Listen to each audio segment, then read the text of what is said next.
Hello viewers, welcome back to Aadya media. నేను మీ ప్రియ. ఈ రోజు మనతో రాజకీయ విశేషాల గురించి మాట్లాడడానికి ముప్పా అంకంరావు గారు ఉన్నారు. ఆయనతో మాట్లాడదాం. నమస్తే sir. So Nellore city MLA Anil Kumar గారు కలకలం రేపుతున్నారనమాట వైసీపీలో. మొన్న జరిగిన ముఖ్యమంత్రి సమావేశానికి ఈయన డుమ్మా కొట్టారు. ఇప్పుడేమో ఆత్మీయ సమావేశం పెట్టారు. సో ఏదో ఇంట్రెస్టింగ్ న్యూస్ ఉంది అనేసి వార్తలు వినిపిస్తున్నాయి. ఇది ఎంతవరకు నిజం? గత నెల రోజుల నుంచి కూడా అస్తమతి స్వరం వినిపిస్తూనే ఉన్నాడు. మరి ఒకనాడు ఆయనకి మంత్రివర్గంలో ముఖ్యమైన వ్యక్తిగా వెలిగినటువంటి అనిల్ యాదవ్ గారు ఈరోజు ఇలా ఎందుకు మారారనేది కొంచెం ప్రశ్నార్థకంగానే ఉంది. దానికి ఏందయ్యా అంటే రీజన్ ఒకటే కనపడుతుంది. వైసీపీ గ్రాఫ్ పడిపోయింది, తెలుగుదేశం గ్రాఫ్ పెరిగింది. ప్రజల్లో వస్తున్న వ్యతిరేకత స్పష్టంగా లోకల్గా ఉన్న వీళ్ళకి అర్థమవుతా ఉంది. కాబట్టి ఇప్పుడు మనం బయటకు వస్తే మనకు రాజకీయ భవిష్యత్తు ఏమైనా ఉంటుందేమో, మునిగిపోయే నావ వైసీపీ, కాబట్టి మనం ఆ నావలో ప్రయాణం చేస్తే మనం కూడా మునిగిపోతామేమో అని చెప్పని కొంతమంది ఆలోచించి తర్వాత వేరే పార్టీలో చేరకపోయినా భవిష్యత్తులో రాజకీయంగా ఎదగాలనుకున్న వాళ్ళు ఆ పార్టీ నుంచి బయటికి రావాలని ఆలోచన చేస్తున్నారు. దానిలో భాగంగానే ఇప్పుడు జరుగుతున్న పరిణామాలని చెప్పి నేను భావిస్తా ఉన్నా. అలానే అబ్బాయి బాబాయ్ ఫైట్ అనేసి అంటున్నారు, అదేంటి? అవును, వాళ్ళ బాబాయ్ గారితో అతనికి ఫైట్ జరుగుతుంది అక్కడ. దాన్ని ఒక వర్గం ఆయనకు సపోర్ట్ చేస్తున్నారని, కాబట్టి ఇతను అలకబూనాడని చెప్పని అక్కడ ప్రచారం. సో దాన్ని దృష్టిలో పెట్టుకొని ఇప్పుడు ఆత్మీయ సమావేశం పెట్టి ఏదో సంచలన నిర్ణయం వస్తుందని చెప్పని అనుకుంటున్నారు. మరి సాయంత్రం లోపు ఏం సంచలన నిర్ణయం తీసుకుంటాడో చూద్దాం. ఆ సంచలన నిర్ణయం ఏమై ఉండొచ్చు అంటే వైసీపీ పార్టీ నుండి బయటకు వచ్చేయడమా? ఒకవైపు ఈయన చూస్తేనేమో తాడో పేడో తేల్చుకుందాం అనేసి మాట్లాడుతున్నారు. బయటికి వస్తాడని అనుకుంటున్నాం. జరిగే పరిణామాలు అలానే ఉంటుంది ఇప్పుడు. ఎందుకంటే వరుసని అర్థమైపోతుంది వాళ్ళకి, వైసీపీలో ఉంటే జరిగే పరిణామాలు ఏంటో వాళ్ళకి స్పష్టంగా అర్థమైపోతుంది. ప్రజా వ్యతిరేకత అనేది వాళ్ళకి స్పష్టంగా తెలుసమ్మా లోకల్గా ఉన్న నాయకులకి. కాబట్టి దాన్ని అర్థం చేసుకొని ముందు వ్యతిరేకత తగ్గించుకోవాలి, బయటకు వస్తే కొంత పాజిటివ్ ఏదైనా ఉంటుంది ఏమైనా ఆలోచనతోటి వాళ్ళు ఎమ్మెల్యేలు చాలామంది కూడా అదే ఆలోచనలో ఉన్నారు. ఎన్నికలు సమీపిస్తున్నాయి, ఏ గుడి చేరాల్సిన పక్ష ఆ గుడి చేరిపోయింది ఇంకా. కాబట్టి ఎవరి స్వార్థం వాళ్ళు చూసుకుంటారు. కాబట్టి ఇప్పుడు దాకా మనం జగన్ గారిని నమ్ముకుంటే మనకు అన్యాయం చేశాడనే భావన అతనిలో ఉంది. మంత్రివర్గం అయిపోయిన తర్వాత అతను సరిగ్గా పట్టించుకోలేదని భావన అతనిలో ఉంది. కాబట్టి బయటికి వద్దామని ఆలోచన చాలా మంది చేస్తున్నారు. అందుట్లో ఇతను చెప్పి ఇప్పటి నుంచి అతని పేరు వినపడతానే ఉంది. ఇప్పుడు జరుగుతున్న పరిణామాలు, అక్కడ లోకల్గా జరుగుతున్నటువంటి నెల్లూరు సిటీలో జరుగుతున్నటువంటి పరిణామాలను దృష్టిలో పెట్టుకొని, బాబాయికి అబ్బాయికి ఉన్న వైరుధ్యాలను దృష్టిలో పెట్టుకొని పార్టీ బాబాయికి వెళ్ళి మారింది కాబట్టి అబ్బాయి బయటకు వస్తాడని చెప్పని ప్రచారం. ఈరోజు ఆత్మీయ సమావేశం పెట్టాడు కాబట్టి ఇంకొంచెం దానికి బలం చేకూరింది. మరి అది సాయంత్రం లోపు మరి అది నిజంగానే వాళ్ళు అనుకుంటున్నారా లేకపోతే నీటి బుడగా అనేది సాయంత్రానికి కానీ మనకు అర్థం కాదు. ఈ వైసీపీ పార్టీలో ఒకవైపు పవన్ కళ్యాణ్ గారేమో వారాహి యాగంతో ముందుకెళ్తున్నారు, ఇంకొక వైపు చంద్రబాబు నాయుడు గారేమో గడప గడపకు అనే ప్రయత్నంలో 5 బస్సులు ప్రతి గ్రామాలకి పంపించి ఆయన ముందుకెళ్తున్నారు. వైసీపీ పార్టీలో చూసుకున్నట్లయితే ఒక క్లారిటీ లేకనో లేకపోతే వేరే ఏంటో, లేకపోతే ఆ ముఖ్యమంత్రి గారి సరైన కార్యాచరణ లేకపోవడం వలన వైసీపీ పార్టీలోని ఎన్నో కలహాలు విభేదాలు మొదలయ్యాయి. అటు ఎమ్మెల్యేలు, ఇక్కడేమో వీళ్ళ గొడవలు, ఇవన్నీ ఏంటంటారు అసలు? ఇప్పుడు దాకా ఒక భయంతో ఉన్నారు వాళ్ళ ఎమ్మెల్యేలు, భరోసాతో కూడా ఉన్నారు. ఏది చేసినా జగన్ మమ్మల్ని గెలిపిస్తాడనే, ఎందుకంటే జగన్ వల్లే గెలిచారు తప్ప వీళ్ళు సొంత బలంతో వచ్చిన వాళ్ళు చాలా తక్కువ మంది. సో వీళ్ళు చేసే కార్యక్రమాలు చూస్తే వీళ్ళు మామూలుగా వార్డు మెంబర్లు కూడా గెలవరు చాలామంది. కాబట్టి జగన్ ఉన్నాడన్న ధైర్యంతో ఇప్పుడు దాకా వాళ్ళు చేయాల్సినవన్నీ చేశారు. ప్రజల్లో ఇంత వ్యతిరేకత వస్తుందని చెప్పి వాళ్ళు ఊహించుకోవాలి. ప్రజల వ్యతిరేకత చాలా స్పష్టంగా అర్థమైపోతా ఉంది వాళ్ళకి. ఇప్పుడు మీరు అన్నట్టు చంద్రబాబు నాయుడు గారు ఎక్కడికి వెళ్ళినా సరే బాదుడే కార్యక్రమానికి విశేష స్పందన వస్తూ ఉంది. మామూలు స్పందన కాదు అది. మరి ఆయన ఏమి పేరున్నటువంటి చిత్ర కథానాయకుడు కాదు, లేకపోతే ఒక క్రీడాకారుడు కాదు.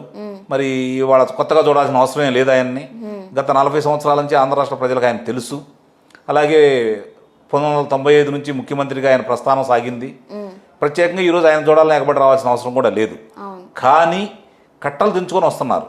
ఎన్నో నిబంధనలు పెడితే ఆ కట్టలను కూడా తెంచుకొని వాళ్ళు ప్రజలు ఆయన కోసం వస్తున్నారు. అంటే మార్పు కోరుతున్నారు ప్రజలు, అది ఇలా స్పష్టంగా అర్థమైపోతా ఉంది. అట్లాగే ఇటు వారాహి తోటి పవన్ కళ్యాణ్ గారు కూడా తిరుగుతున్నారు. వీటన్నిటికంటే కూడా వాళ్ళని బాగా భయపెట్టింది, బెదరగొట్టింది ఏదన్నా ఉంది అంటే లోకేష్ గారి యువగళం పాదయాత్ర. అది అనూహ్యమైన స్పందన. ఆ స్పందన చూసి తట్టుకోలేకపోతున్నారు. రాయలసీమ జిల్లాలో ఇట్లా రావడం ఏంటి, 10కి 10 వచ్చిన నెల్లూరు జిల్లాలో ఇలా రావడం ఏంటనేది వాళ్ళకి అందుబాటులో. అంటే ప్రజా వెల్లు అనేది ఇప్పుడు వాళ్ళకి అర్థమవుతా ఉంది. ప్రజలు తిరగబడితే ఏం జరిగిద్ది అనేది యువగళం పాదయాత్ర స్పష్టంగా తెలుస్తూ ఉంది, బాదుడే బాదుడే కార్యక్రమం తెలుస్తూ ఉంది. కాబట్టి దీన్ని బట్టి వాళ్ళకి క్షుణ్ణంగా అర్థమైపోయింది, సీను సితార అయిపోయింది. ఇప్పుడు వీళ్ళేమి ఇక మనం ఈ దీంట్లో కనుక ఉంటే మనం అన్యాయం అయిపోతాము అని చెప్పి ఎవరికాళ్ళు నెక్స్ట్ ఏం చేయి వాళ్ళ రాజకీయ భవిష్యత్తుకి ఏం చేయాలనే ఆలోచనలో మదన పడతా ఉన్నారు. కొంతమంది తొందరగా నిర్ణయాలు తీసుకుంటారు, కొంతమంది ఎన్నికల ముందు నిర్ణయాలు తీసుకుంటారు. అనిల్ యాదవ్ కొంచెం తొందరపడుతున్నాడని చెప్పి నేను అనుకుంటున్నాను. సో ఏపీలో ఎన్ని పార్టీలు ఉన్నప్పటికీ కూడా టీడీపీకి వైసీపీకి పోటీ ఉంటుంది, గట్టి పోటీ. కానీ వాళ్ళని ప్రభావితం చేసేది మాత్రం బీజేపీ అండ్ జనసేన పార్టీలు మాత్రమే. సో ఇందులో చూసుకున్నట్లయితే ఎవరు ఇప్పుడు అధికారంలోకి వచ్చే ఛాన్స్ ఎక్కువ ఉంది? చంద్రబాబు నాయుడు గారు మళ్ళీ ముఖ్యమంత్రిగా ప్రమాణ స్వీకారం చేయబోతున్నారు 2024. దాంట్లో ముందొచ్చినా అప్పుడొచ్చినా చంద్రబాబు నాయుడు గారు అనే ముఖ్యమంత్రి, దాంట్లో ఎలాంటి సందేహం కూడా లేదు. ఈరోజు ఆంధ్ర రాష్ట్ర ప్రజలందరూ కూడా ఒకటే నిర్ణయించుకున్నారు, మన భవిష్యత్తు మనకు ముఖ్యం, మనకంటే కూడా మన పిల్లల భవిష్యత్తు ముఖ్యం.